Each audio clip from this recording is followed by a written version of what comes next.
네, 안녕하세요 여러분들. 고급 한국사 담당하고 있는 큰별쌤 최태성입니다.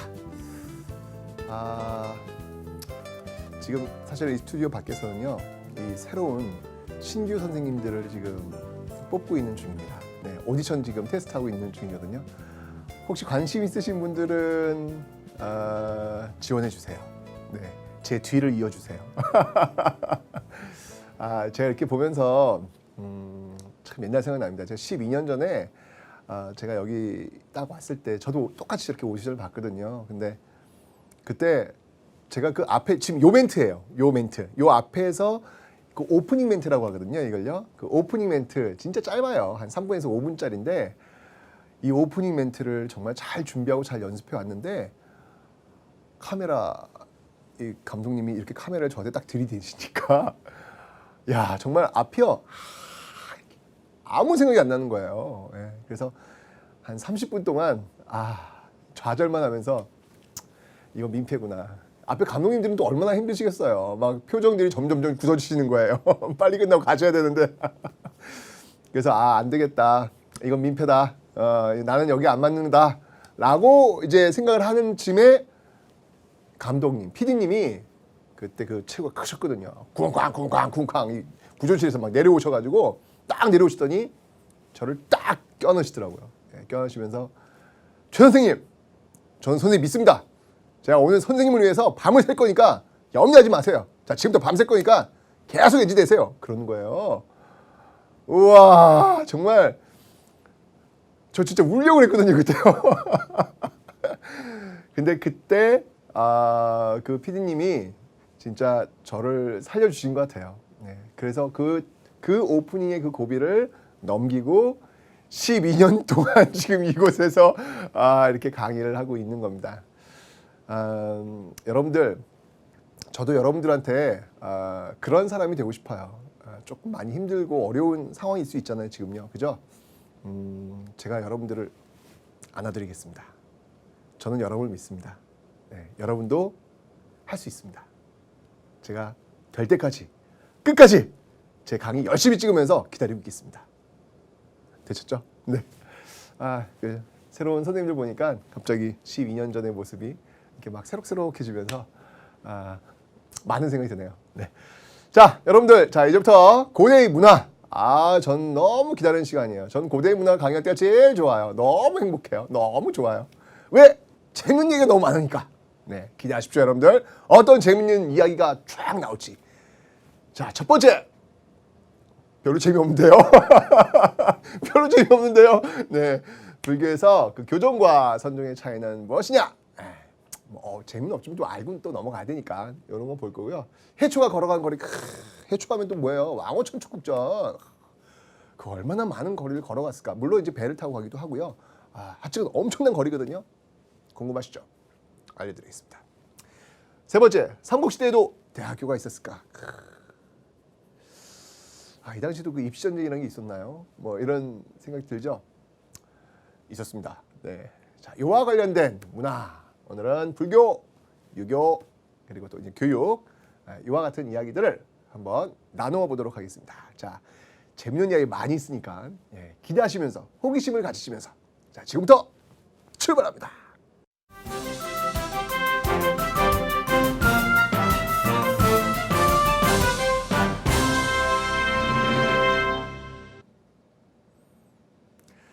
자, 여러분들 이제 문화 파트로 들어왔습니다. 이 문화 파트 사실은 여러분들이 가장 어려워하는 부분이기도 해요. 왜 그러냐면 막막하게 외워야 될 내용들이 너무 많다 보니까 이걸 어떻게 해결해야 돼? 이게 진짜 막막하다. 그래서 아마 역사 공부하는 데 있어서 제일 어려워하는 파트가 이 문화 파트가 아닐까라는 생각이 들어요. 물론 여러분들이 알아야 될 그런 내용들은 많이 있지만 되도록이면 그 내용 하나하나를 좀 이해해 가시면서 좀 스토리를 좀 담아 가시면서 좀 들으시면 좋지 않을까라는 생각이 듭니다. 자, 먼저 첫 번째 오늘 세 개의 주제예요. 불교, 유교, 역사. 이 세 가지 이야기를 하도록 하겠습니다. 먼저 불교 이야기입니다. 불교. 자, 이 불교의 전래의 모습과 그 특징을 한번 좀 살펴보도록 할게요. 자, 먼저 불교의 전래입니다. 역시 마찬가지로 여러분들 다 배우셨어요. 네, 다 배우신 그런 내용들이니까 너무 어려워하지 마세요. 복습한다라고 생각하세요. 자, 우리가 왜 여러분들 그 삼국시대 그 국제 관계 이렇게 공부하면서 아마 그런 부분들을 배우셨을 거예요. 자, 먼저 중국에서부터 이제 전례가 돼요. 일단 여러분들이 불교라고 하는 것은요, 외래 종교예요. 우리나라 고유의 종교가 아니라는 것이죠. 외래 종교니까 당연히 외국에서 들어왔겠죠. 어디에서 들어왔냐면 중국에서 우리는 들어옵니다. 자, 먼저 전진. 가만있어 봐. 전진이 어디 그룹 친구죠? 제가요 옛날에 이런 걸 잘 기억했는데요. 요즘은 이게 기억이 잘 안 돼요. 진짜 신기하죠? 전진. 네. 신화. 맞다. 기억이 났어요. 저번에 신화 방송에서 나오라고 해가지고 그때 그 신화 방송 신화가 누구예요?로 물어봤더니 거기 전진이 있더라고요. 맞아. 예, 전진입니다. 전진. 이 전진 그 전진은 아니고요. 네, 중국의 전진. 네, 이 전진에서 자 고구려 들어옵니다. 고구려 들어오는데 이때 왕이 누구인지는 아셔야죠. 예, 불교를 수용했던 그런 왕. 예, 고구려에서는 소수림왕이죠.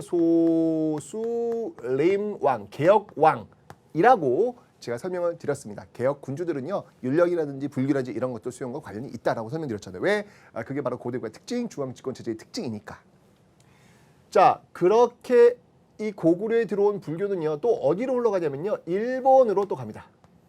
네, 일본으로 죄송합니다. 일본이란다. 신라. 예, 신라로 흘러갑니다. 제가 이야기했습니다. 신라는요 고립되어 있는 나라이기 때문에 중국으로부터 어떤 그 선진 문물들을 바로 받아들일 수 있는 입장은 아니었어요. 예, 그렇기 때문에 이렇게 고구려부터 들어온 거죠. 신라가 이렇게 중국의 어떤 문화라든지 문화유산 같은 거 이런 것들을 받아들일 수 있는 그 시기는 언제였냐면 진흥왕이 한강을 차지하면서부터 북한섭이 꽝 짓고 이제 당항성을 통해 가지고 중국과 직교육을 하는 그 시점이 돼야 이게 가능해진다라고 설명드렸죠. 아직은 아니에요. 그러니까 고구려로부터 이렇게 받아들이는 그런 모습들을 지금 여러분들 보고 계신 겁니다. 됐죠? 이 신라는 이 불교를 받아들인 건데 그 공인하는 게 문제잖아요. 인정하는 거. 믿어도 된다. 이게 어느 왕 때였어요? 신라는요. 그렇죠. 바로 버풍 왕 때였죠. 버풍 왕 때였는데 이 버풍 왕의 어떤 불교 공인에 있어가지고 그 각본, 대본을 실제로 이렇게 재현해준 또 승려가 있잖아요. 그 누굽니까? 그렇죠. 바로 이차돈. 네, 이차돈 순교비를 보시면 알겠지만 이게 목이 탁 떨어지면서 뭐가 이렇게 목에서 팍 나오는 게 있어요. 이게 이제 하얀 피는 저처럼 이렇게 빨갛잖아요. 그죠? 네, 오늘은 이 순교자들이 많이 등장하기 때문에 제가 이 정렬의 옷을 빨간 옷을 입고 왔습니다. 지금 이게 해야 되는데 여기 하얀 피 그러면서 꽃가루가 막 날리는 이 기적이죠, 기적. 이런 기적을 보여줌으로 통해 가지고 와우! 불교는 대단한 거네. 믿어야 되는 거구만. 이런 생각들을 각인시켜주는 그런 효과를 받겠죠. 네, 그래서 이렇게 전진에서부터 고구려, 신라를 통해 들어가는 그런 모습들을 여러분들 확인하셨습니다. 자, 다음은요. 좀 남쪽 나라입니다. 동진. 자, 이 동진은요. 네, 백제로 옵니다. 백제는 이 동진으로부터 불교를 받아들이는데 이때 왕이 누구였냐면 침류왕이 받아들인다라고 설명을 드렸고요. 그 다음에 이제 이게 이제 일본으로 가요. 네, 일본으로 또 전래가 되죠. 이때 이 일본으로 전래되는 데 있어가지고 또 역할을 했던 사람들이 있다면 노리사치게와 같은 그런 인물들이 이런 활약을 또 하고 있다. 왜냐하면 불경이라든지 또는 불삭 이런 것들을 전달해주는 그런 역할을 또 이 노리사치게가 하고 있거든요. 이 정도를 여러분들이 좀 기억을 해 놓으시면 되겠습니다. 이렇게 전래되었구나. 우리나라의 외래 종교인 불교는 이와 같은 방식으로 전래되었구나 라는 것을 기억해 놓으시면 되겠습니다. 전래됐고요. 닫았고요. 자, 다음 이제 그러면 이렇게 들어온 불교의 특징이 뭐냐 말이에요. 우리나라 불교의 특징. 자, 특징을 또 한번 살펴보도록 하겠습니다. 불교의 특징. 자, 불교의 특징은요. 여러 가지가 있어요. 여러 가지인데 첫 번째는 뭐냐면요. 첫 번째는 왕실불교라는 거예요. 제가 분명히 이 고대 국가의 특징을 이야기하면서 고대 국가와 연맹왕국의 차이점. 고대 국가는 왕권을 강화시키는 방향을 지향하고 있다라고 설명드렸죠. 그 왕권을 강화시키는 데 있어가지고 불교는 굉장히 중요한 역할을 한다. 왜? 왕이 곧 부처, 왕이 곧 부처의 어떤 그런 역할들을 보여주니까요. 자, 그래서 왕실불교의 특징을 가지고 있다라는 거. 왕실불교의 특징을 가지고 있다. 아주 왕실에서요 적극적으로 선호하는 그런 불교였습니다. 그런 거였습니다. 자, 그런 예가 있어요. 그런 예를 든다면 신라. 신라 같은 경우에요.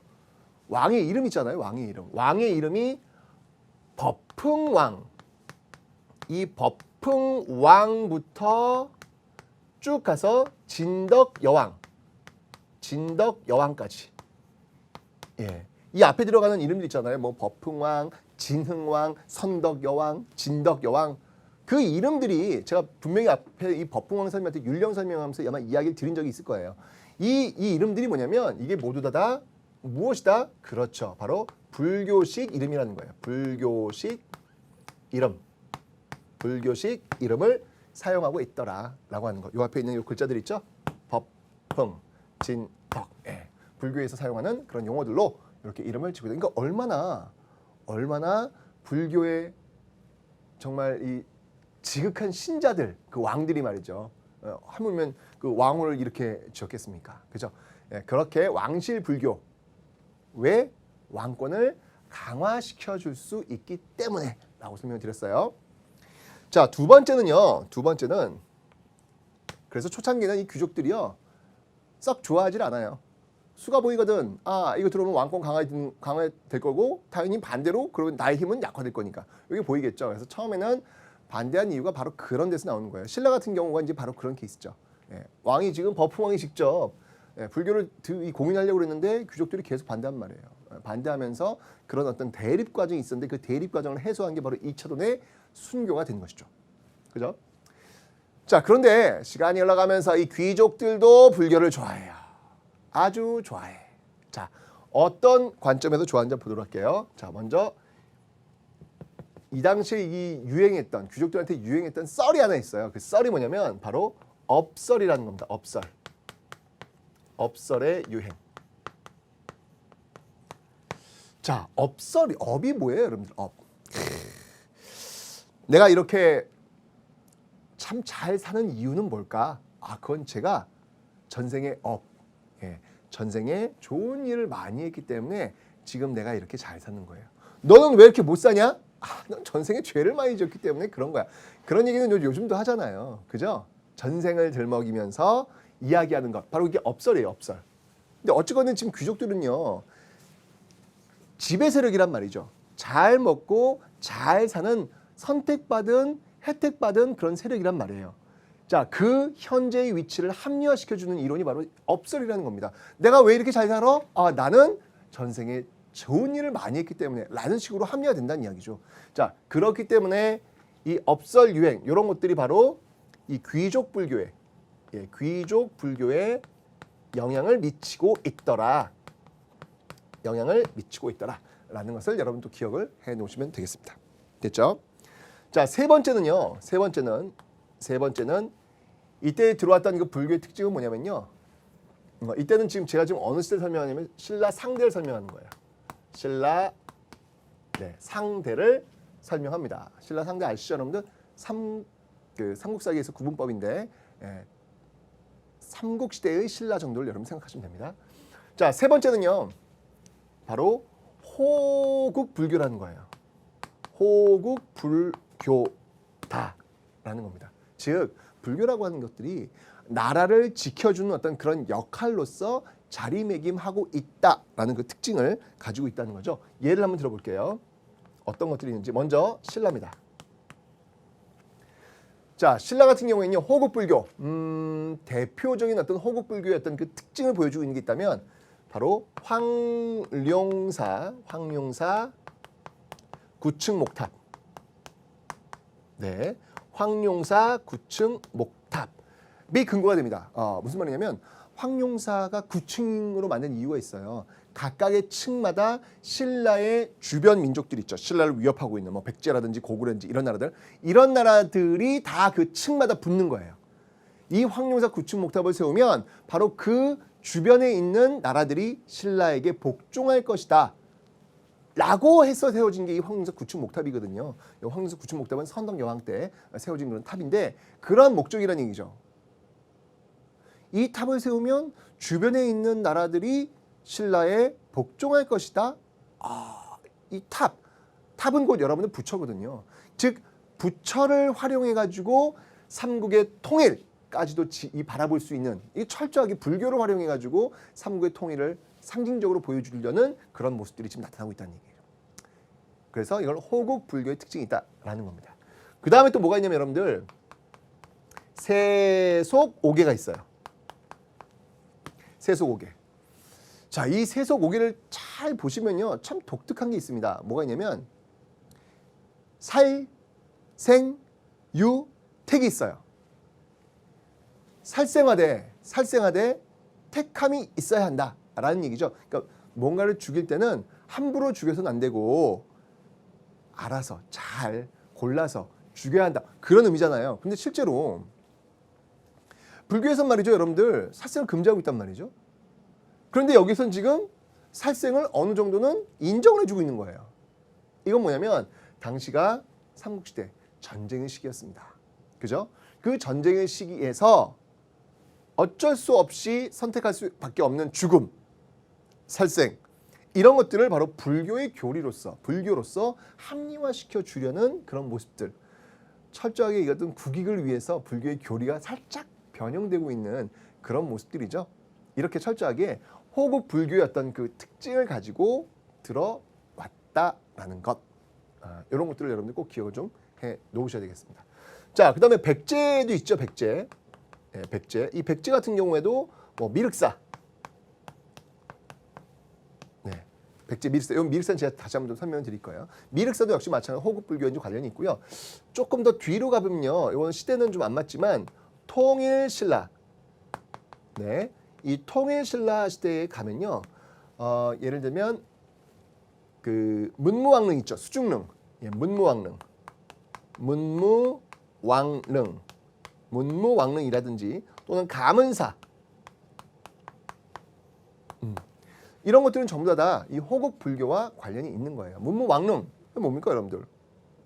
네, 내 죽어 동해바다의 왕이 되리라고 하면서 화장식으로 이 불교의 어떤 불교의 어떤 장례 풍습이잖아요. 그런 식으로 해가지고 문무왕릉 그리고 그 문무왕이 어떤 그 은혜에 감사하기 위해서 만들었던 가문사 뭐 이런 것들은 전부 다 호국 불교적인 어떤 그런 색채가 굉장히 강하다라고 이야기를 하는 것이죠. 그 다음에 네 번째를 보면요. 네 번째 특징이 뭐냐면 이 민간신앙을 흡수하면서 들어옵니다. 네, 민간신앙을 흡수하면서 들어온다. 이거 굉장히 중요한 부분이죠. 여러분은 연맹 왕국에서 고대 국가로 넘어가는 데 있어가지고 이 왕들이 말이죠. 하나의 나라 체제로 만들기 위해서 각각의 군장들이 다스리고 있는 지역의 신앙들을 하나로 통일시킬 필요가 있다라고 설명드렸어요. 왜냐면 이 지역 믿는 것 따르고 또 저 지역 믿는 것 따르고 이렇게 달라서는 사상적 통일이 어렵단 말이죠. 이걸 통일시키기 위해서 고등 종교로서의 불교를 채용하게 된다. 그러면서 이제 민간 신앙들이 흡수가 되는데 불교는 참 좋은 게 뭐냐면 여러분들 그런 과정이 있어가지고 충돌하지 않아요. 예, 불교는 여러분들 기독교 같은 경우 유일신 사상 아닙니까? 나 10계명에 분명히 나와 있죠. 나 이외의 다른 신을 두지 말라. 우상 절대 안 되잖아요. 그죠? 그러니까 다른 종교와 이렇게 만났을 때 당연히 충돌할 수밖에 없는 거예요. 왜냐면 그건 교리에 그렇게 나와 있으니까. 근데 불교는요. 여러분들이 오해를 하시는 경우가 많이 있는데 불교는 여러분들이 뭐 부처님 앞에 가가지고 이렇게 절하는 것, 부처님한테 자기의 소원을 비는 것 이게 불교의 다라고 생각하시면 정말 이건 오해입니다. 네, 불교는 어찌 본다면 누구나 다 참선 또는 누구나 다 수행을 통해서 부처가 될 수 있다라고 보는 거예요. 예수님도 기독교에서 말하는 예수님도 성불한 부처님이라고 볼 수 있는 겁니다. 그러니까 어떤 그 유일신을 믿는 어떤 그런 개념이 아니라는 거죠. 수행을 통해 가지고 누구나 부처가 될 수 있다라고 하는 그 길로 인도해 줄 수 있는 종교. 이게 불교라는 얘기죠. 그러니까 여기 들어왔네. 여기 들어왔는데 무슨 삼신이 있네, 여기 뭐 칠성신이 있네.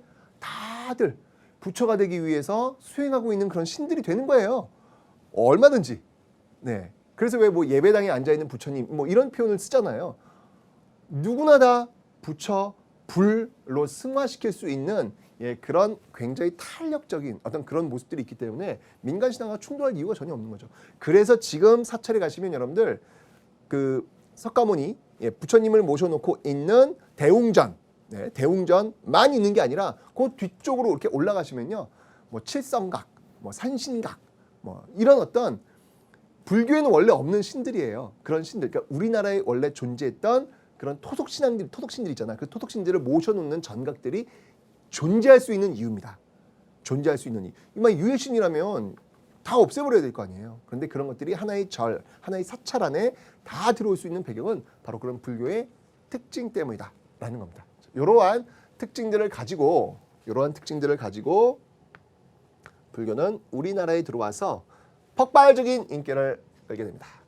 자, 그런데 말이죠. 신라 중대로 넘어옵니다. 여기 이제 신라 상대였고요. 신라 상대였고, 이거 조금만 더 위로 올라가 보면 이렇게. 네. 신라 상대였고 이제 신라 중대로 한번 가봅니다. 신라 중대라고 하면 이제 통일 신라로 넘어오는 그런 시기잖아요. 그죠? 자, 이 신라 중대 보면요, 여러분들 사람들을 한번 좀 살펴봐야 될 것 같아요. 이 신라 중대의 핵심은 뭐냐면 사람이에요. 승려입니다. 승려를 갖고 한번 좀 보도록 하겠습니다. 먼저 이 당시까지는 아직까지는 이 왕실 불교 또는 귀족 불교, 즉 지배층들의 불교였단 말이에요. 삼국시대의 불교는 지배층들 중심의 불교였어요. 그도 그럴 것이 불교가 맨 처음에 들어왔는데 불교를 알아야 돼. 불교를 알려면 어떻게 해야 될까요? 불교가 뭐야? 알고 싶어? 그러면 중국에서 들어왔으니까, 그죠? 불경이라는 걸 읽어야 돼요. 뭘로 쓰여져 있어요? 한자로 쓰여져 있어요. 기층 민중들은요, 한자를 몰라요. 그러니까 당연히 읽을 수가 없으니까 모르는 것이고, 모르니까 불교를 믿기가 참 어려운 거죠. 근데 지배층들은 한자를 읽을 수 있으니까 불교가 뭔지를 아는 거야. 그러면서 이 업설, 이거 마음에 들어. 이거 마음에 들어. 좋아. 내가 이렇게 잘 사는 이유가 다 있었구만. 그 이유를 이제 알겠네. 매력적이라는 거죠. 이런 문자를 기반으로 해가지고 확산되고 있는 종파를 뭐라고 하냐면 교종이라 그래요. 교종. 네. 일단은 교종이 지금 대세를 이루고 있는 그런 형국이다라고 설명하시면 되겠습니다. 그런데 신라 중대에 오면요, 이제 그런 모습들이 바뀌어 나갑니다. 누구에 의해서? 네, 바로 원효에 의해서입니다. 원효. 자, 이 원효는 정토종.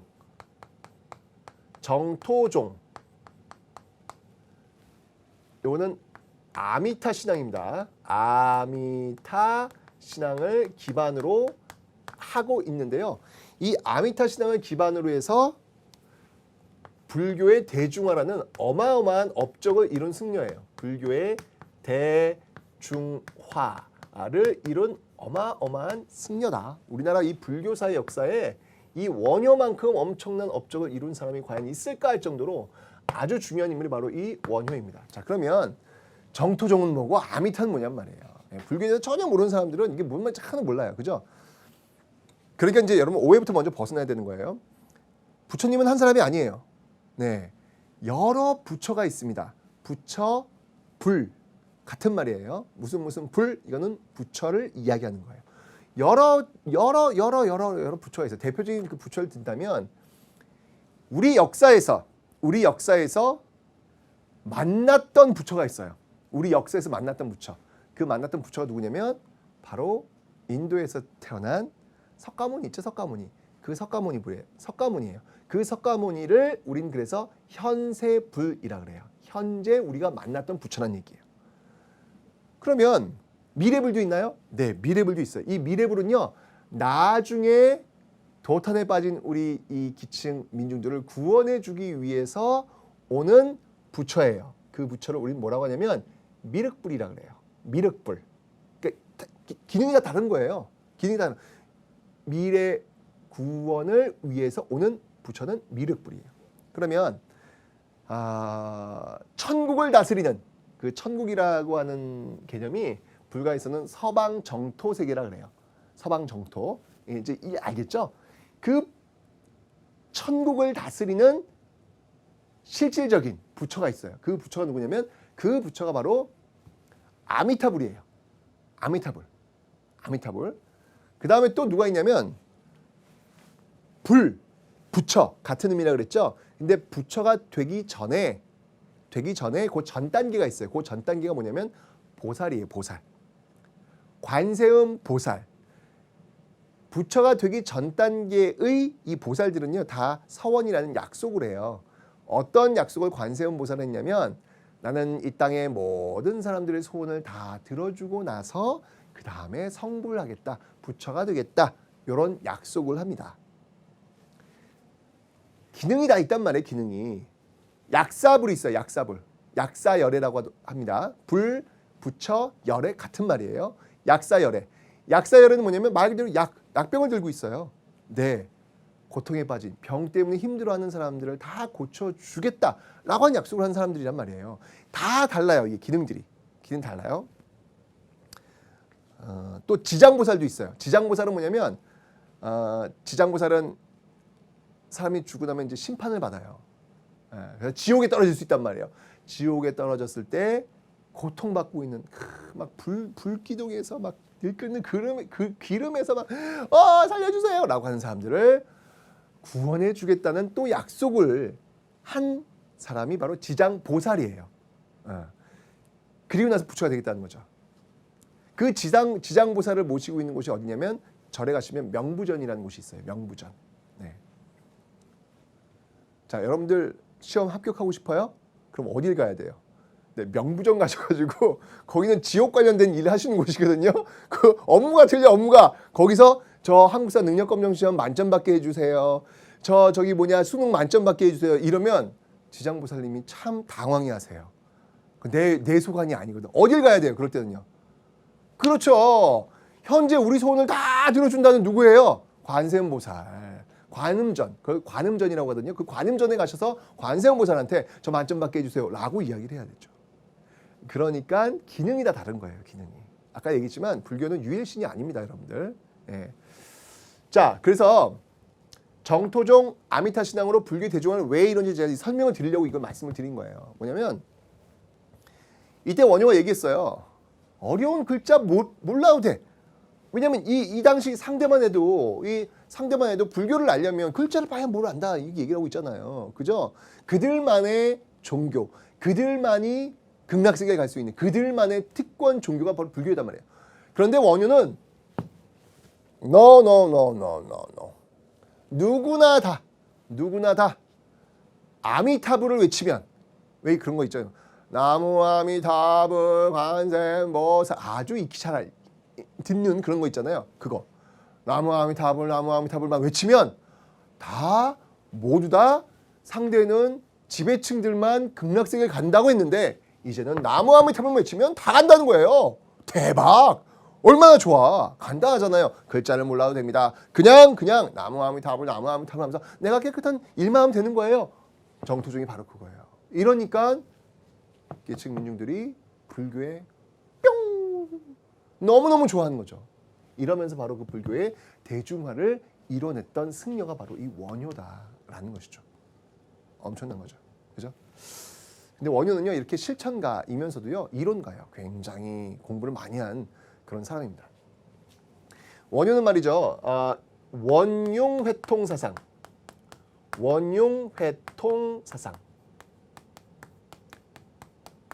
네, 원흉 회통사상. 이건 뭐냐면, 그러니까 원 있잖아요. 둥근 원. 자, 이 원에서 출발해요. 그럼 어디가 끝인가요? 끝이 없어요. 계속 만나고 또 만나고 또 만나는 거죠. 이렇게 다 통한다는 거예요. 너무 대립하고 그러지 말아요. 어차피 다 하나로 통한다는 이야기입니다. 그래서 나오는 게 바로 이제 일심사상. 모든 것은 이 마음에서 나온다는 얘기예요. 마음에서. 왜 경험했잖아요. 원효. 이제 좀 더 제가 원효의 베스트 프렌드 얘기를 해드릴 거예요. 의상 알잖아요. 의상. 원효와 의상이요. 중국에 법을 구하기 위해서 여행을 떠났습니다. 여행을 떠났는데 너무 힘들어. 걷다 보니까 물이 먹고 싶어. 아주 밤이었어. 물이 보이질 않아요. 그런데 이게 웬일이야. 바로 그 옆에 바가지에 찰랑찰랑 물이 고여 있는 것을 발견한 거죠. 원효가 그 물을 꼴깍꼴깍 마십니다. 와우, 너무 맛있어.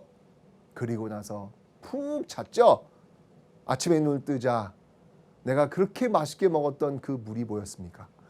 해골 바가지에 들어있는 그 썩은 물이었다는 거죠. 그때 원효는 알았습니다.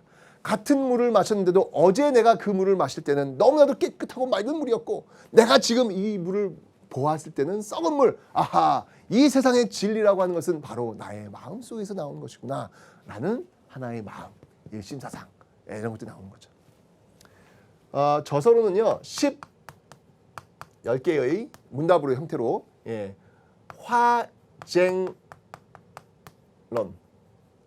네, 10문화쟁론이란 어떤 그런 저서도 있습니다. 이게 마찬가지예요. 화쟁 사상 이런 것들은 다 원흉회통과 다 연결되고 있는 그런 내용들이다라는 것을 여러분들이 정리해 놓으시면 되겠습니다. 그 원효와 의상 아주 신라 중대에 아주 그냥 큰 일을 했던 그런 승려가 되겠습니다. 자, 그 다음은 여러분들 누가 있냐면 제가 지금 방금 설명드렸죠. 원효의 베프 바로 의상입니다. 의상.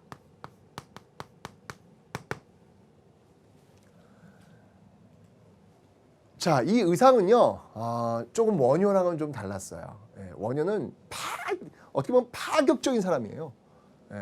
민중 속으로 아무 탑을만 외워 다 극락세 갈 수 있어. 다 어차피 똑같아. 파격적인.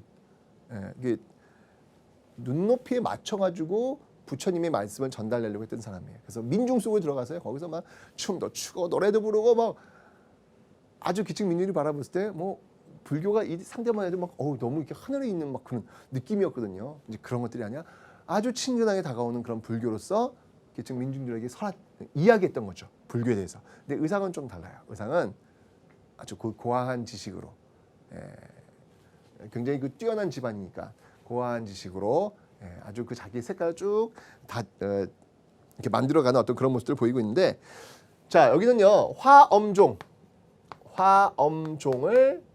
사상을 통한 화엄종을 발달시키고 있습니다. 요 화엄종이 이제 교종인데요. 이때 이론이 뭐냐면 일즉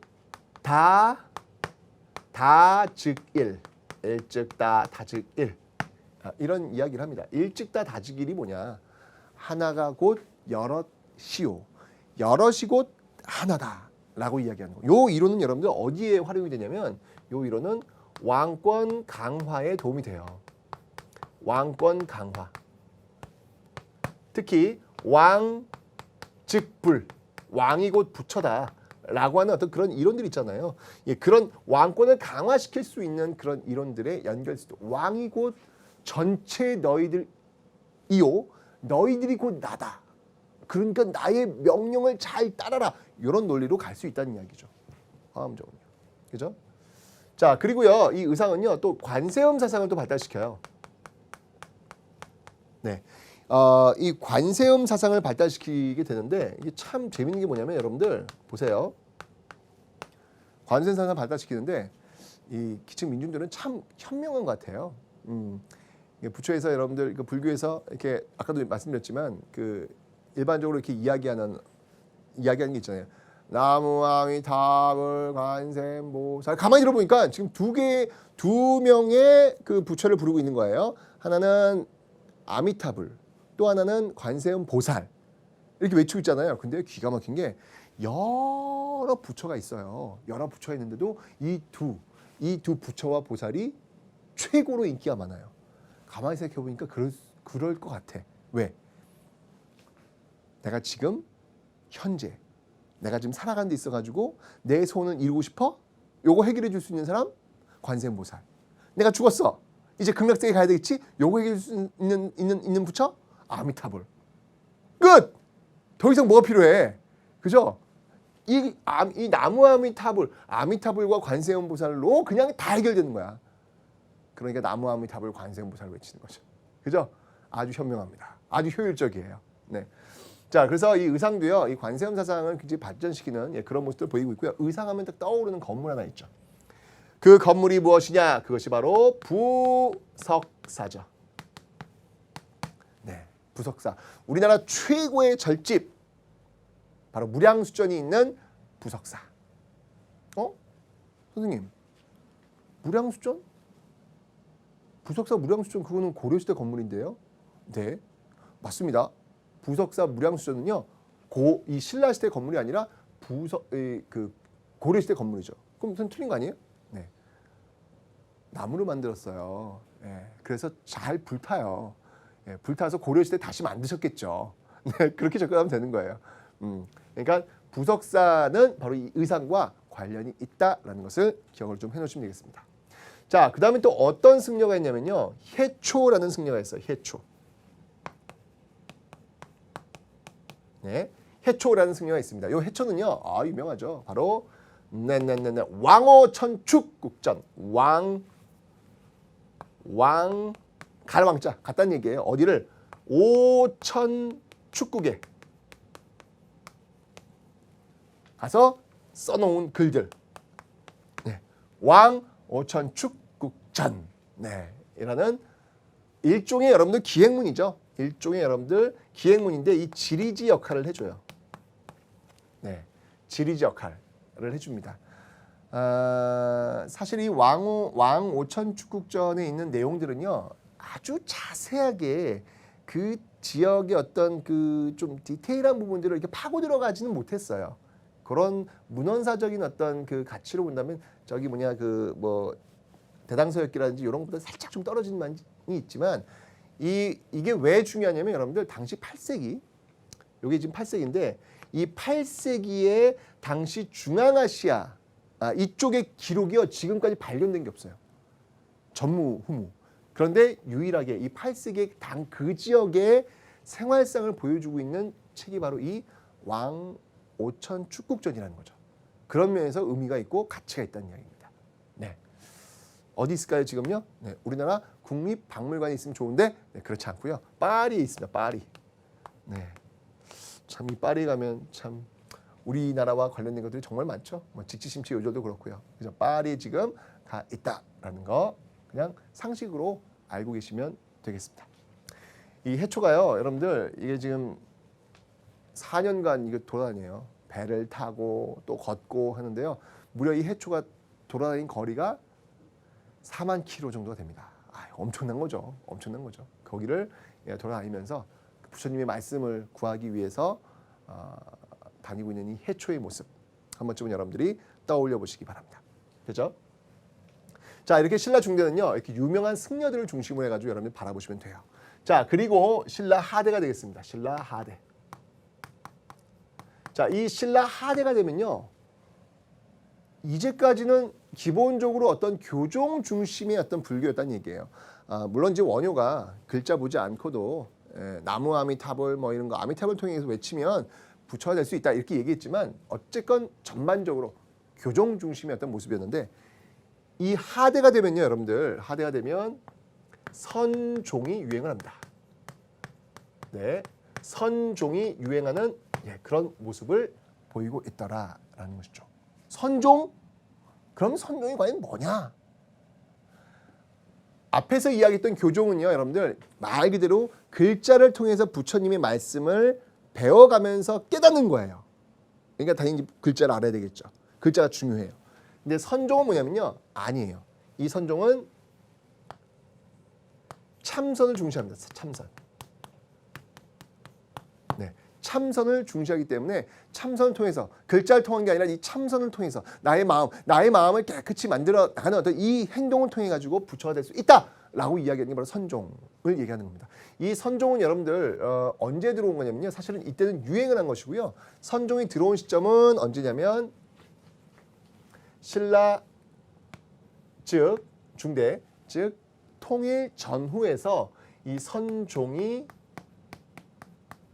들어옵니다. 선종이 도입돼요. 도입되다가 여기 이제 쭉 전개된 거예요. 쭉 전개가 되다가 드디어 하대가 되면서 이제 유행을 하게 되는 것이죠. 네, 이런 어떤 과정을 좀 기억을 해 놓으시면 되겠습니다. 이 선종이 유행했다는 어떤 그 근거, 이 근거를 알 수 있는 게 뭐가 있냐면요, 바로 이 당시에는요 승탑이 유행을 해요. 승탑이 유행을 한다. 자, 이 승탑이 뭐냐면 자, 여러분들 말 그대로 승려의 탑을 의미하는 겁니다. 그냥 탑 있잖아요. 예, 그 탑은 뭘 상징하냐면 부처를 상징해요. 원래 그 탑 안에는 뭐가 있냐면 부처님의 진신사리가 모셔 있는 게 정상입니다. 무슨 말이냐면 부처님이 이 열반을 통해 가지고 입적했을 때, 그러니까 쉬운 말로 얘기하면 이제 죽었을 때, 그때 화장을 했겠죠. 화장을 했는데 그 화장을 하자 이런 구슬들이 말이야. 살이라고 하는데 이런 구슬들이 어마어마하게 많이 쏟아져 나왔다고 합니다. 그 구슬 하나를 모셔놓은 것 탑이에요. 즉 탑은 곧 부처를 의미하는 겁니다. 부처를 의미하는 거예요. 그런데 여기선 승탑, 부처의 탑이 아니라 승려의 탑이 유행했다. 이유가 있어요. 왜냐하면 여러분들 참선은요, 수행을 해야 되는 건데 그 수행을 도와주는 스승이 있습니다. 그 스승과 제자의 관계가 돈독해질 수밖에 없는 거예요. 이렇게 수행하다가 급박 주면 죽비로 땅 치면서 정신 차리거라! 뭐 이런 승려 있잖아요. 그런 어떤 스승을 기리기 위해서 이런 탑을 만드는, 그러니까 선종의 어떤 그런 참선 과정이라고 하는 걸 통해서 승탑이라는 것들이 유행을 하게 된다는 이야기죠. 선종하면 승탑이에요. 그리고 이 당시에 그 유명한 이런 그 선종 승려들이 기거하면서 가르침을 설파했던 그런 곳들이 9개의 구산 선문이 있습니다. 이 구산 선문도 여러분들이 기억을 해 놓으시면 되겠습니다. 됐죠? 자, 이렇게 여러분들 맨 처음에 불교가 들어왔을 때, 어디서 들어왔고 어떤 특징이고 배웠고, 통일신라로 들어가면서 이제 불교가 대중화되는 모습을 배웠고, 또 신라의 하대에 가니까 이제 선종이 유행하는, 참선을 통해 가지고 부처의 세계로 들어갈 수 있다는 선종이 유행하는 어떤 그런 모습들 봤습니다. 신라 하대는 말이죠, 여러분들 또 뭐가 들어오냐면요, 이때는 이 풍수지리도 도입됩니다. 풍수지리가 드디어 도입돼요. 제가 분명히 청동기의 배산인수집터 풍수지리 아니다, 고구려의 삼경 풍수지리 아니다. 왜? 이때 들어오니까요. 누구에 의해서? 도선에 의해서 이 풍수지리가 유입되더라라는 얘기입니다. 특히 이 풍수지리와 이 선종은 누구한테 인기 폭발. 누구한테? 그렇죠. 예, 바로 지방 호족들에게 인기가 있었다. 예, 요 지방 호족들이 이제 고려의 건국 주체 세력이 된다. 즉 고려 건국의 주체 세력이 있어가지고 고려 건국이 있어서 이 풍수지리와 선종은 아주 혁혁한 공을 세우게 되더라라고 제가 설명을 드렸습니다. 기억하시고요. 자, 그리고 불교 풍수지리 또 하나 있어요. 도교가 있어요. 도교. 자, 도교도 이때 들어옵니다. 도교의 도입.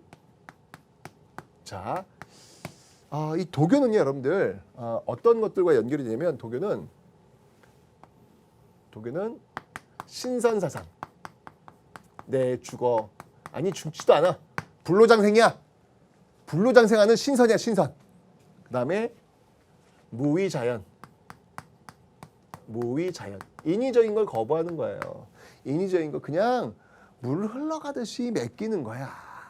그냥 그렇게 사는 거야. 뭘 그렇게 복잡하게 생각해 라고 하는 도교. 자, 이 도교가 우리나라에 도입되는데요.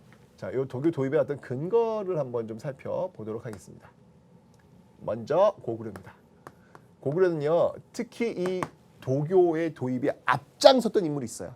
그 앞장섰던 인물이 누구냐면요, 예, 바로 연개소문이에요. 연개소문. 왜? 연개소문요, 당시 이 불교 있잖아요. 불교의 세력이 너무 세진 거야. 너무 세지니까 그 세진 그 귀족들을 영향력을 죽이기 위해서는 불교를 좀 분리시킬 필요가 있었던 거예요. 불교의 힘을 좀 약화시킬 필요가 있었던 거죠. 그 대안으로서 대안이 있어야 할 거 아니야. 그 대안으로서 도교를 적극적으로 장려하는, 어떻게 보면 정치적인 거죠. 정치적인 거. 예, 그런 활약을 했던 게 바로 연개 소문이다라는 거 기억하시고요. 자, 그 다음에 사신도 있죠. 사신도. 이건 이제 다음 시간에 배울 텐데 고분해. 고구려의 고분에 그림이 그려져 있는 사신도가 있어요. 이 사신도는 뭐냐면 도교의 방위신이에요. 동서남북을 지킨다고 하는 그 방위신. 그런 것들을 통해 가지고 고구려의 도교가 유행했구나라는 걸 알 수 있습니다. 그죠? 그 다음에 이제 백제입니다. 백제. 자, 백제에서 도교를 알 수 있는 그 근거를 들어봐라라고 한다면 산수문전이 있습니다. 산수문전. 산수문전. 네, 산수문전. 이거는 올록볼록한데 이제 신선들이 이렇게 나와가지고 있는 그런 장면들이 있거든요. 그런 산수문전이 있고요. 그 다음에 이제 신라. 신라는 어떤 이런 도교의 어떤 특징이 있다면 화랑도를 들 수 있어요. 화랑도. 물 맑고 공기 좋은 곳으로 가가지고 호연지기를 기르는 그런 모습이야말로 신선을 지향하는 그런 모습들 아니겠습니까? 그죠? 그런 어떤 특징들을 통해 가지고 우리나라의 도교가 또 이런 부분에서 영향을 미쳤구나라는 것을 여러분들 기억을 좀 해놓으시면 되겠네요. 됐죠? 자, 이렇게 해서 불교, 풍수지리 그리고 도교를 살펴봤습니다. 이런 어떤 종교적 관점 살펴봤고요. 자, 다음은 이제 유교입니다. 유교에 대해서 한번 또 살펴보도록 하겠습니다. 유교. 자, 유교는요. 교육기관을 좀 중심으로 놓고 한번 살펴볼게요. 교육기관. 유교는 교육기관을 중심으로 놓고 한번 보도록 하겠습니다. 교육기관. 자, 먼저 여러분들 고구려부터 한번 살펴볼게요. 고구려입니다. 고구려. 자, 고구려의 교육기관은요. 크게 중앙과 지방으로 나뉘어서 볼 수 있습니다. 중앙, 고구려의 교육기관. 우리나라 최초의 대학이라고 제가 이미 설명드렸어요. 뭡니까? 그렇죠. 바로 태학이 있습니다. 태학. 어느 왕 때? 개혁군주 소수림 왕 때. 소수림 왕 때 태학. 지방에는 뭐가 있냐면요. 경당이 있어요. 경당. 평양천도 후에 이 장수왕이 평양천도 후에 지방에 세웠던 그런 교육기관입니다. 경당이 있습니다. 경당. 근데 이 경당은요. 재밌는 게 뭐냐면 여기서 뭘 가르치냐면 유학뿐만이 아니라 플러스 무술도 가르쳐요. 무술도. 요 무술이 좀 특이하죠. 그죠? 무술이 특이한데 요 무술을 가르치는 학교가 여러분들 나중에요. 요 무술을 가르치는 학교가 나중에 아주 중요하게 등장을 할 거예요. 언제냐면 개항기 우리나라 최초의 근대적 학교라고 할 수 있는 원산학사가 있어요. 원산학사. 이 원산학사에서 가르치고 있는 게 뭐냐면 바로 근대적인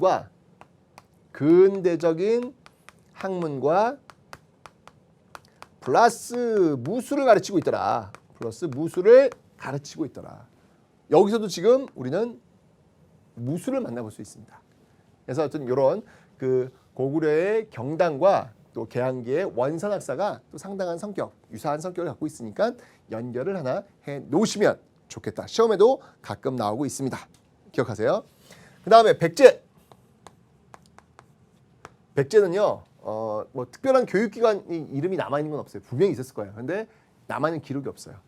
자, 백제는요, 대신 오경박사, 이건 이제 유교 관련 박사죠. 박사는 말 그대로 지금의 박사의 의미예요. 그 다음에 역박사, 역은 뭐냐면 달력, 할 때 그 역. 그 다음에 의박사, 의사, 의학과 관련된 그런 박사들이 있는 것을 통해서 당시에 유학이 많이 발전했구나 이런 걸 보여주는 것이죠. 그 다음에 신라. 신라 같은 경우에는 여러분들 교육기관으로서 무엇이 있다 이렇게 기록은 없어요. 다만 삼국시대 이 신라에서 보여지고 있는 그 근거가 뭐냐면 바로 임신서기석이라는 게 있어요. 임신서기석. 네. 임신년에 말이죠. 그 어느 두 친구가 기록을 해놓은 거야. 친구, 우리 언제까지 유교 경전을 다 끝냅시다. 약속을 그 돌멩이에 새겨놓은 거예요. 임신서기석. 그게 아주 지금 중요한 유물입니다. 제가 이 얘기를 왜 하냐고요? 자, 여러분들 지금 옆에 있는 프렌드와 함께 돌멩이를 하나 찾아 놓으세요. 네, 그리고 고급 한국사, 최태성의 고급 한국사 87강까지 앞으로 몇 월 며칠까지 끝내겠다 라고 지금 새겨 넣으세요. 자, 새겨 넣으셨죠? 자, 그리고 땅을 깊이 파세요. 여러분 그 땅 속에 빠지면 안 돼요. 어쩌 깊이 파세요. 그리고 묻으세요. 1000년이 지났습니다. 우리는 1000년이 지난 이후에 뭔가 전쟁도 막 있었고요. 폐허가 되었어요. 그 폐허 속에서 아무 남는 게 없어. 그리고 새롭게 다시 문명이 시작되었습니다. 발굴 작업을 했는데 거기에서 돌멩이 하나 나온 거예요. 해독을 해보니까 그 당시에 유명한 역사 강사로서 최태성이라는 사람이 있구만. 이제 나와요 이제. 근데 이 당시에 많은 학생들이 이 강의를 들으려고 했구만. 역사를 이렇게 공부한 그런 흔적. 무슨 년에 발견된 역사 비석. 이렇게 또 유물되는 거예요. 어렵지 않아요. 네, 지금 하세요. 돌멩이를 찾아 나가시면 됩니다. 네. 그런 게 지금 남아있는 거예요. 이 당시에 이건 임시성을 통해서 이 당시에 신라 청년들이 유교 공부, 유학 공부를 많이 했구나라는 사실을 알려주고 있다라는 겁니다. 됐죠, 여러분들? 네. 자, 이렇게 해서 교육기관을 살펴봤습니다. 그러면 통일신라는 없느냐? 통일신라나 뭐 발해는 없느냐? 있겠죠. 자, 먼저 발해를 한번 살펴보도록 하겠습니다. 발해. 자, 발해 교육기관 뭐가 있나요? 우리 배웠죠? 발해 그 통치자하면서 문정원, 중령대, 그리고 그렇죠, 주자감. 발해는 주자감이 있다라는 거 기억을 좀 해놓으시면 되겠습니다. 자, 그리고 여러분들 신라도 있죠. 신라의 교육기관. 네, 신라의 교육기관으로는 왕권을 강화시키기 위해서 뉴스페이퍼 킹, 왕권을 강화시키기 위해서 설치했던 교육기관, 바로 국학이 있습니다. 국학. 그죠? 요 국학은 어느 왕 때? 신문 왕 때. 바로 왕권 강화 측면에서 만들었던 그런 학교다라고 제가 설명드렸습니다. 됐죠? 자, 쭉 가가지고요. 하대 가면요. 지금 제가 국학이라고 했는데 이 국학 학생들이 말이죠. 이 국학의 학생들이 시험을 보게 하는 그런 제도가 있었어요. 그 제도가 뭐냐면 바로 독서 3품과라는 겁니다. 독서 3품과. 자, 이건 어느 왕 때냐면요. 이건 원성 왕 때예요. 원성 왕 때. 네. 그래서 귀족들한테 원성 들었어요. 이 창피해라. 네. 자, 독서 3품과를 설치했는데 이 국학 귀족 자제들 아니에요. 공부를 한 다음에 그 공부한 것 갖고 3품 3개 등급으로 나눠서 시험 보는 거예요. 여러분들 시험을 보고 평가를 한다라고 하는 것은 어떻게 보면 의도성이라는 게 있는 거예요. 왜? 시험을 치러야 되는 사람들을 시험을 치게 만드는 사람이 자신의 질서 속에 편입을 시킬 수 있는 제도가 시험이거든요. 꼼짝 못한단 말이에요. 여기에서 왕권을 강화시키기 위해서 왕이 던진 거야. 독서 3품과 너희들 지금 공부해. 내가 문제 낼 테니까 다 맞춰. 문제 못 맞추면 너는 3품, 2품, 1품 이런 식으로 쭉 서열을 매기겠다는 이야기죠. 그러자 귀족들이 원성을 하는 거예요. 왜 그래 갑자기? 우리 안 해. 그때나 지금이나 모든 사람들은 다 시험 보기 싫어합니다. 네, 이때도 당연히 왜 우리가 시험을 봐야 돼? 안 해. 라고 하는 거죠. 그래서 이 독서 3품과는 실패합니다. 보세요, 여러분들. 만약에 이 독서 3품과를 신라 중대 신문왕이 이 국학 설치하면서 실시했다면 됐을까요? 안 됐을까요? 그땐 됐을 거예요. 됐는데 신라 하대는요. 이미 왕권의 어떤 에너지, 동력이 이미 상실된 상태예요. 그 상태에서 이렇게 다시 왕권을 강화시키겠다고 이런 제도를 한다고 해가지고 되겠냐고요. 지금 노급도 부활되어 있는 상태고요. 신문한테 노급이 없었잖아요. 그럼 다시 부활되어 있는 상태고요. 이런 왕권이 추락하고 있는 상황에서 독서 3품과는 될 수가 없는 것이죠. 어쨌건 관리를 시험에 의해 가지고 채용하겠다라고 하는 제도는 결국 통일신라 시대 때는 시행되지 않고 이게 언제요? 고려시대 때 광종 때 돼서 과거제의 형태를 통해 가지고 비로소 실현되는 거예요. 광종이 누군데? 공부할 거예요, 여러분들. 이 손에 말이죠. 이 빨간 피를 이렇게 묻힌 사람이에요. 그러니까 시험 볼 거야, 안 볼 거야? 라고 나오는 겁니다. 그런데 이렇게 힘없는 이 왕들이 너희들 시험 봐야 돼 라고 하면은 시험을 보겠냐고요? 안 본다고요. 결국 독사부관 실패로 돌아가더라라는 거 이렇게 기억을 해두시면 되겠습니다. 됐죠? 자, 이렇게 여러분들 교육기관들을 한번 쭉 살펴봤고요. 그럼 이제 이와 관련된 유학자들 한번 볼게요. 신라 중대입니다. 통일신라로 이제 들어오셔야 돼요. 자, 유학자들을 한번 좀 살펴보도록 하겠습니다. 유학자. 자, 이 시대에 활약했던 유학자들은 누가 있을까? 자, 먼저 대표적인 인물이 있다면요. 설총이라는 사람이 있어요.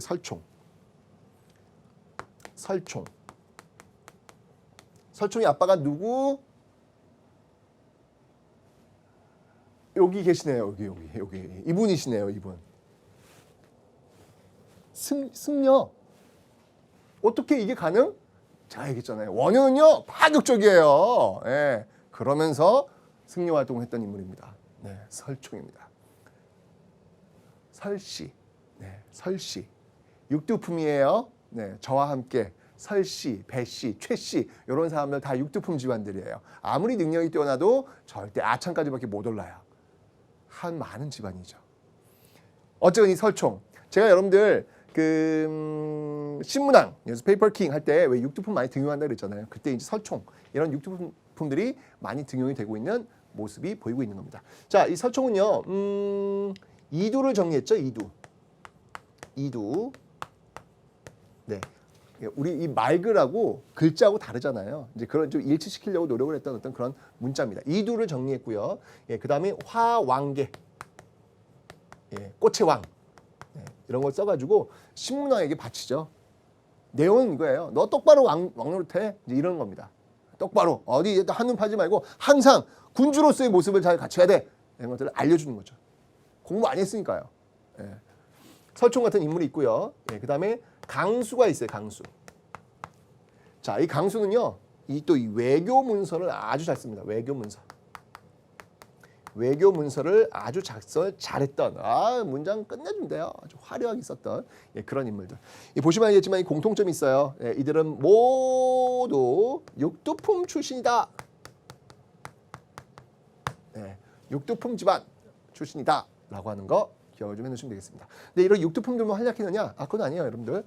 또 신라시대 최고의 성씨 김씨도 있어요. 네, 김대문. 자, 김대문 같은 경우에는요 여러 책들을 많이 냅니다. 예를 들면은 뭐 화랑세기, 화랑들 이 화랑들의 전기라고 할 수 있죠. 예, 화랑세기라든지 또 화랑들의 이야기를 묶어놓은 거예요. 그다음에 고승전. 네, 신라의 어떤 이제까지 어떤 고승들, 승려들의 이야기를 또 모아놓은 것. 그다음에 또 한산기. 여러분들 구주 오소경에서 한산주 있죠? 예, 요 한산주. 예, 여기서 이제 부임해가지고 거기 있었던 여러 가지 일들을 적어놓은 거예요. 이런 것들. 자, 보시면 알겠지만 여기서 공통점이 있어요. 우리의 화랑들의 이야기, 우리의 승려들의 이야기, 우리의 지역의 이야기. 뭐죠?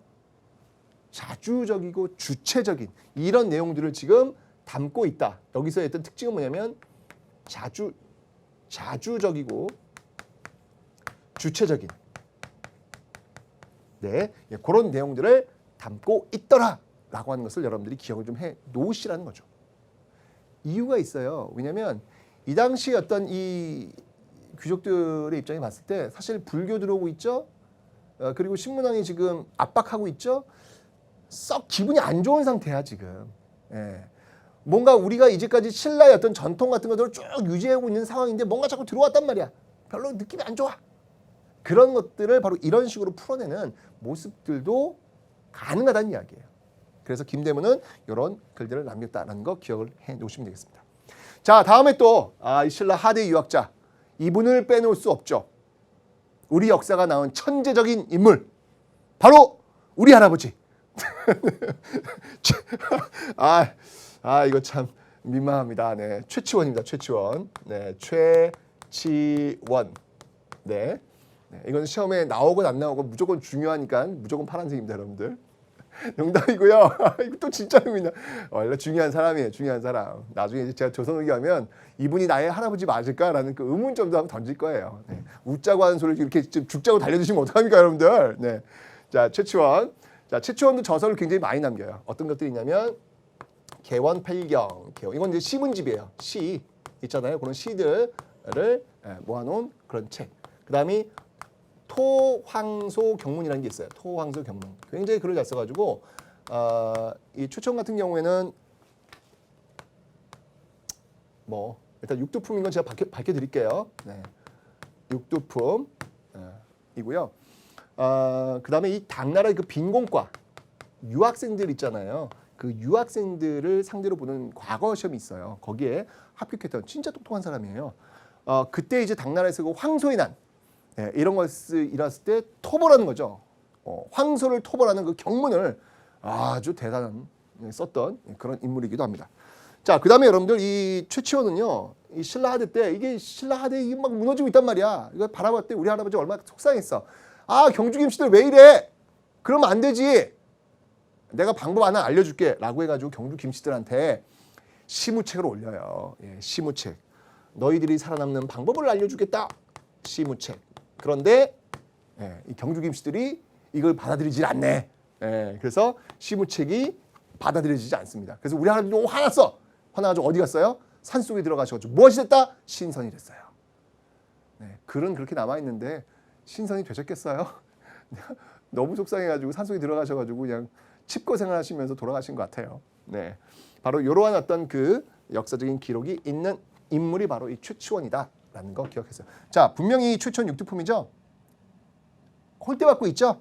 자, 그런데 이 최치원의 핏줄 최승로가 있습니다. 그 최승로가 고려시대 때 성종과 함께 개혁의 선봉에 섰던 인물이 될 겁니다. 즉 신라하대의 육두품 세상과 고려시대의 육두품 세상은 완전히 다른 세상이다. 그렇게 될 것이다. 라는 것을 일단 기억해 놓으시라고요. 아시죠, 여러분들? 자, 이렇게 해서 유교 한번 살펴봤고요. 자, 이제 마지막으로 역사입니다. 역사. 역사를 한번 보도록 하겠습니다. 역사. 자, 역사는요.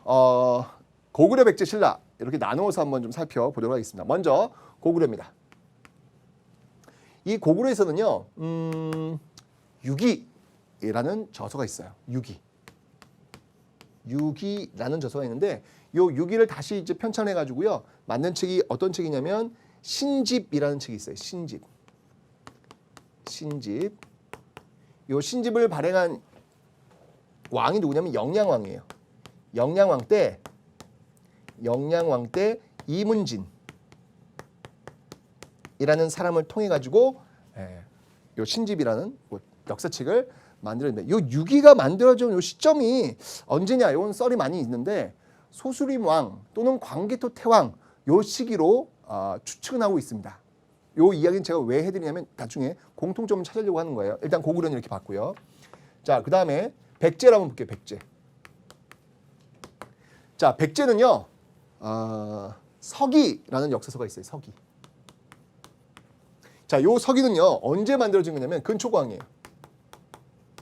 근초고 왕 때 고흥이라는 사람에 의해서 만들어집니다. 신라를 한번 볼게요. 신라는요. 국사라는 책이 있어요. 국사. 자, 이 국사는요. 진흥왕이에요. 진흥왕 때 거칠부에 의해서 쓰여지는 역사입니다. 자, 보시면 알겠지만 유기라든지 또는 서기라든지 국사는요. 지금 왕들을 보세요. 근초고왕, 진흥왕, 소수림왕 또는 광개토태왕. 그 나라의 전성기를 달리는 왕들 시대의 역사서가 만들어진다는 거예요. 공통점이 있다는 이야기죠. 뭘까요? 자랑하고 싶은 거예요. 자랑스러운 거예요. 왜냐면 내가 지금 절정을 치고 있거든. 내가 이렇게까지 절정을 치는 데 있어가지고 그 자랑스러운 역사를 보여주고 싶은 거예요. 역사서는 그래서 만드는 겁니다. 그래서 만드는 거예요. 그래서 그런 공통점들이 있다라는 것을 여러분들이 기억하시면 되겠네요. 됐죠? 후후. 네, 이렇게 불교, 유교, 역사 뭐 이쪽은 지금 뭐 빈칸은 이유가 있어요. 역사서 남아있지 않아요. 없어요. 기록이 없어가지고 분명히 있을 텐데 기록이 없어요. 예. 혹시 여러분들 집에 아주 오래된 책 있나요? 한번 찾아보세요. 이 시대의 역사서를 혹시 신집, 서기 이런 게 나왔다. 이거는 우리나라 역사 다시 써야 됩니다, 여러분들. 꼭 찾아보세요. 있으시면 일단 저한테 전화를 먼저 주십시오. 제가 일단 감정을 좀 해드리겠습니다. 아셨죠? 자, 여러분들 역사는 재밌습니다. 다음 시간은요 고대의 문화 두 번째 시간입니다. 두 번째에 또 많은 이야기를 나눠보도록 하겠습니다. 자, 고대의 문화로 다시 한번 떠나겠습니다.